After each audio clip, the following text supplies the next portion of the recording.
Bien, en el día de hoy vamos a alterar un poco el programa. En realidad, no alterar, sino el orden del programa. La palabra orden me da un poquito de, y más en este día, ¿no? De resquemor desde ya.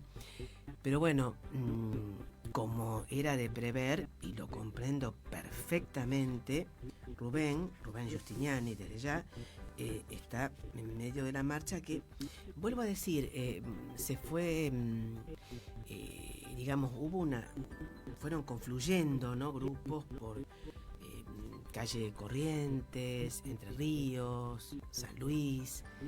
Hay grupos que ya están desde hace bastante tiempo, más de una hora fácil, en el monumento.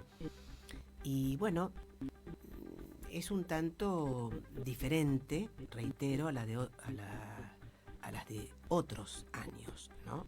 Dejemos de lado el periodo del 2020, porque indudablemente en esos momentos, recuerden que formalmente en la República Argentina, el 20 de marzo del 2020, a través de un DNU, es decir, un decreto de necesidad de urgencia, se decretó el aislamiento social obligatorio, que duró un buen tiempo. Entonces, obviamente, marchas no hubo, todo un movimiento virtual, como nos fuimos acostumbrando, inclusive hasta ya casi mediados del 2021. Y bueno, de a poco nos estamos adaptando a eso. Por lo tanto, tendremos y realizaremos algunas consideraciones sobre un tema que está, por lo menos en estos días, porque ustedes vieron que los medios de difusión, ya sea, bueno, por radio, por redes sociales, televisivos, toma la noticia y se la explota y después se pasa a otro tema. Pero en este caso puntual no debería, como en tantos y más, no debería dejarse de lado, como lo es el de la trata y el tráfico de personas, es decir, los casos de pedofilia. Que como ya lo sabemos, no es algo nuevo, todo lo contrario. Pongamos un ejemplo nefasto, el del padre Grassi, digamos padre, sacerdote, el de tantos abusos sexuales cometidos en la Iglesia Católica y en general en todas las religiones, y que tanto se tapan. Víctimas que no han podido recomponer su vida, ni a nivel afectivo, ni a nivel laboral, y se han suicidado o han quedado con trastornos psicofísicos para toda la vida, que no es menor. Bien, en este caso comenzaron unas denuncias contra uno de los primeros ganadores de este reality, de este programa, que aparentemente se ve tanto, en lo personal, en mi caso no, y en el de muchas personas no, pero bueno, provoca es un fenómeno bastante importante,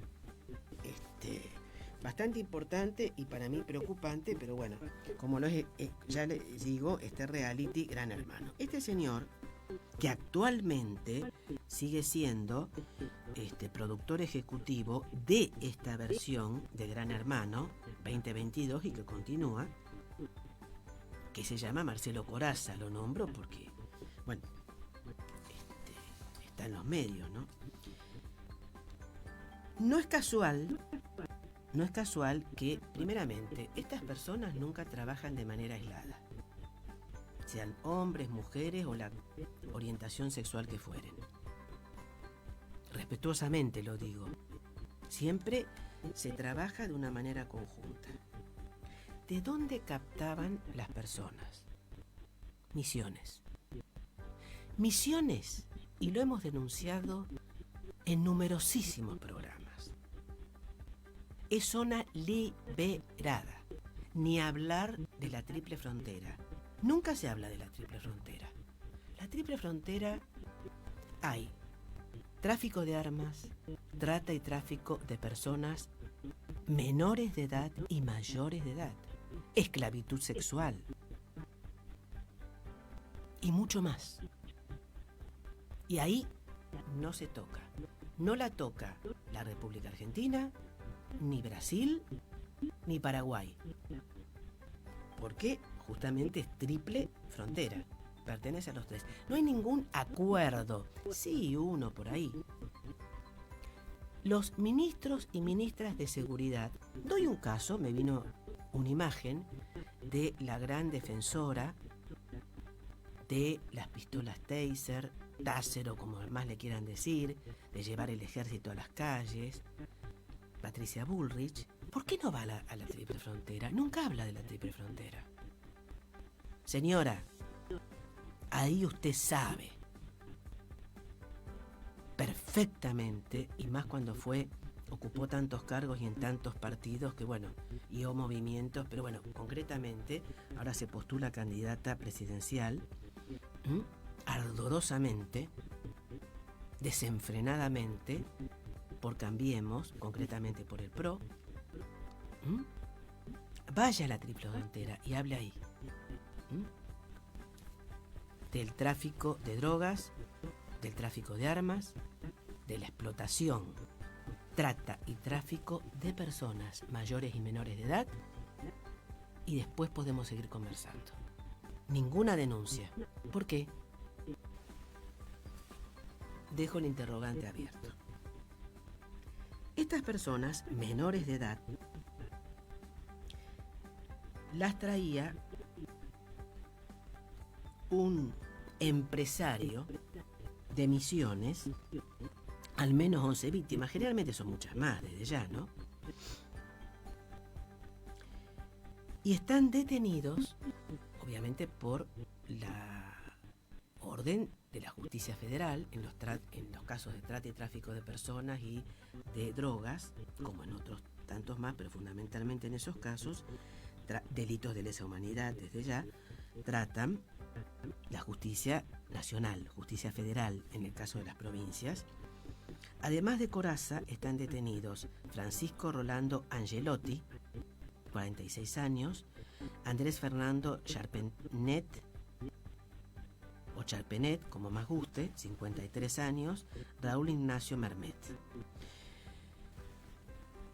La denuncia la radicaron dos personas de identidad reservada desde ya por las características del caso, y denuncian que cuando tenían en 12 y 14 años, o hasta los 14 años, fueron captados por estas personas, por esta red, con fines que por supuesto eran de obtener trabajo.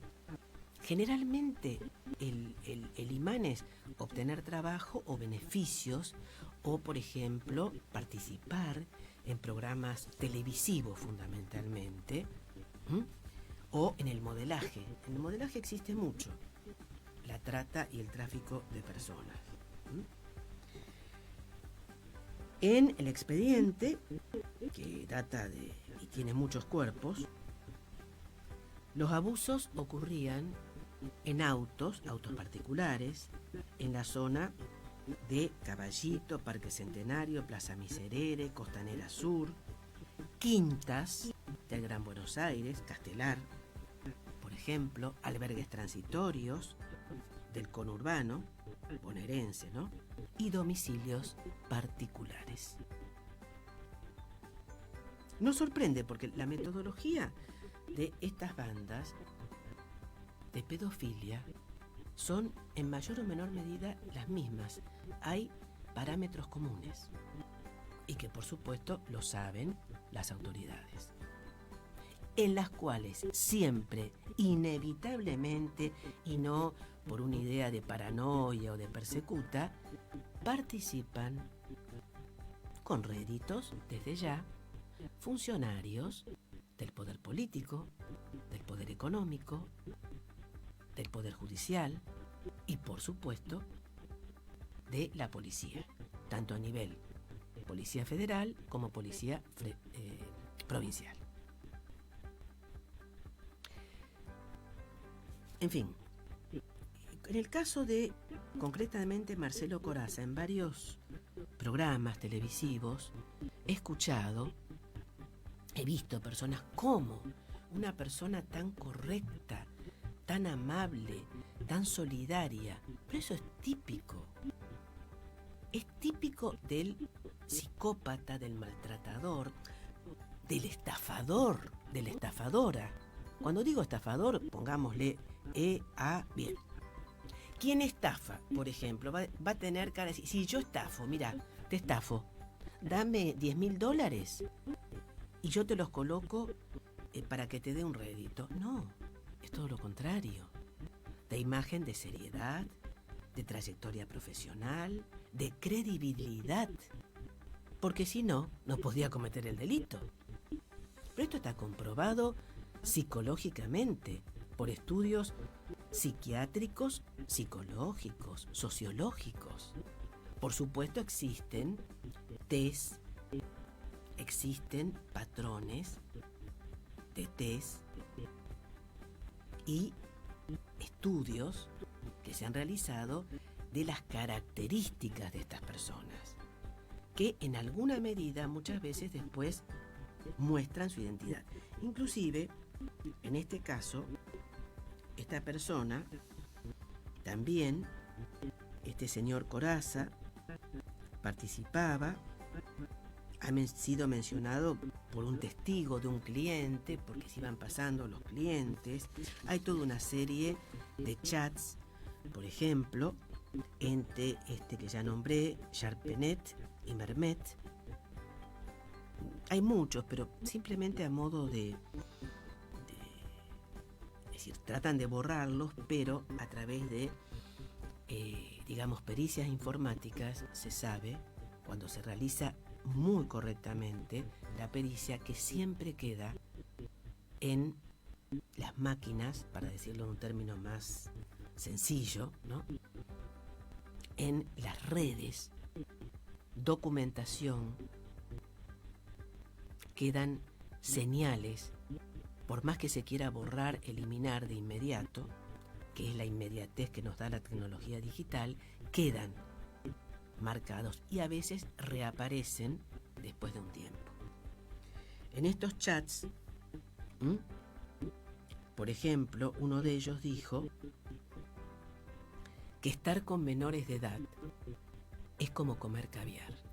Es asqueroso, simplemente asqueroso.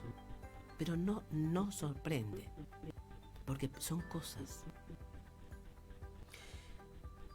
En intercambio, y lo voy a leer, en Mermet, sos un capo, boludo. Es como comer carne de ternera, más o menos. Charpenet, es como comer caviar. Mermet, con la mano, con la cucharita, lo cortás, ¿no? Mermet, con la mano. El sensei va a estar orgulloso de mí, pero pasa que me fui de mambo. De mambo porque se dio con estupefacientes desde ya. A vos no te gusta la merca vieja, me parece bien. Y así todos desde este tenor. Con, además, toda una descripción morbosa de lo que realizaban y no realizaban con los menores. Daremos o realizaremos algunas consideraciones completando un poquito, por supuesto no agotándolo, todo lo contrario, este tema no menor en absoluto de la trata y el tráfico de personas menores de edad. Por supuesto también hay mayores de edad, pero vamos a focalizar en esto de menores de edad. En todo el mundo existe, porque son redes globales, reiteramos, que están muy conectadas. Hay intercambios desde ya. En el caso este concreto que hablamos de Corazza y de algunos conductores, que esto está en en un verse, ¿no es cierto?, de un conocido conductor, humorista, persona que por otro lado es músico, aparentemente también ha participado. Y fíjense que en este tema de pedofilia, no digo este tema de manera menor, en esta bestialidad aberrante y en este delito, porque he escuchado y hemos visto algunos casos como prescribió. Señoras y señores, sí, y lo digo como profesional de la abogacía, como abogada. Por el transcurso del tiempo, vamos a focalizar en el tema del derecho penal, de delitos, que en este tema, aclaro, paréntesis, de pedofilia, de trata y de tráfico de personas, existe numerosísima legislación y normativa interna que penaliza este delito. Con penas muy bajas, por otro lado, que se cumplen a medias. Pero bueno, normativa hay, que se cumpla efectivamente muy poca. Por otro lado, lugares para reeducar a las víctimas, menos aún, ni voluntad política de querer hacerlo. Vuelvo al tema, porque dice prescribió. Sí, pasa un tiempo en el cual el delito, como cualquier acción, tanto civil y comercial, etcétera, etcétera, etcétera, prescribe. Pero eso no significa que no ocurrió. Sí ocurrió. Lo que pasa es que pasó un tiempo y ya después no puede la víctima reclamar más nada. A pesar de que en los casos estos de trata y tráfico de menores de edad se consideran imprescriptibles. Y estoy absolutamente a favor. Absolutamente a favor, porque justamente ante la sensación de impotencia, de no poder hablar, de retraimiento, de temor, de pudor, de somatizaciones varias, la víctima no habla, padece. Y después de un tiempo, si no se suicida o padece de alteraciones mentales, producto de esa salvajada que hicieron, puede hablar.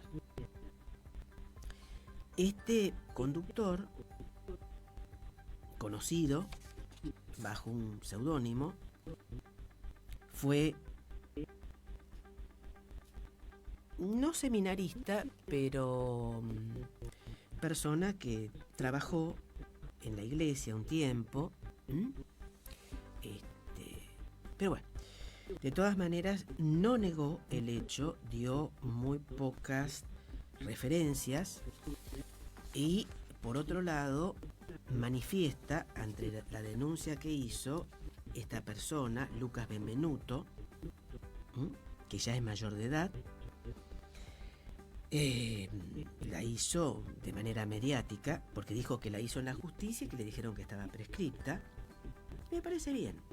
Que por otro lado estaba, o fue, mejor dicho, captado por un psicólogo al que conocí, Jorge Corsi. Jorge Corsi, miren la paradoja de esto, ¿no? Jorge Corsi era una persona que daba una imagen de seriedad. A mí particularmente nunca me resultó una persona agradable, en ningún sentido. Y no me equivoqué. No me considero infalible, ni gurú, ni vidente. Jorge Corsi justamente se ocupaba de los casos de corrupción de menores, de violencia, organizó congresos y tenía toda una red de pedofilia. Jorge Corsi, ahora se habla poco, pero en el año 2000 comienzos, de los años 2000, concretamente entre fines de los 90 y 2004-2005, época del apogeo, ¿no? De esa red, porque se van exacerbando, ¿no? Se van queriendo comer más caviar, como dijo la bestia esa. Lucas quedó dentro de este caso de Jorge Corsi y denunció a este conductor, que por otro lado también es de uno de los canales líderes de Telefe, como también lo es este hombre de Corazza, ¿no? Que fueron detenidos. Este conductor iba a su vez a iniciar ahora, no sé, días más, días menos, no estoy al tanto de toda esa grilla, y quedó suspendido. No está mal, legalmente es lo que corresponde hasta que se esclarezca por la justicia. Es decir, que en estos casos en los cuales existe trata y tráfico de personas en todo el mundo, incluida, por supuesto, nuestro país y América Latina. Dicen desde la ONU, desde OIT, inclusive por el tema de trabajo esclavo, que entrado el año 2030 ningún niño o niña debería ser víctima de explotación o violencia. Yo creo que es una mera declaración, ¿no? Menos trabajo forzoso, explotación y demás. Para ir finalizando, porque el tema queda abierto desde ya, hay muchas ONG que trabajan muy bien, pero se encuentran con muchos frenos en la justicia. En una de ellas, por ejemplo, Fundamin, que trabaja muy correctamente, el diseñador Roberto Piazza y el presidente de esta Fundación contra el Abuso Infantil, concretamente dijo: esto salta ahora porque está tocando al mundo del fútbol, cuando ocurrió un caso resonante, uno, del fútbol. Nosotros recibimos cientos de denuncias por día, casi nadie le da pelota al tema. Y es muy cierto, lamentablemente es muy cierto, porque hay involucradas grandes figuras con mucho poder económico y, reitero y ratifico nuevamente, con estrechísima vinculación con el poder económico, el poder judicial y el poder político. Daremos por terminado este Abrir los Ojos del 24 de marzo del 2023 y nos reencontraremos el próximo viernes por la FM Gran Rosario 88.9. Buenas noches.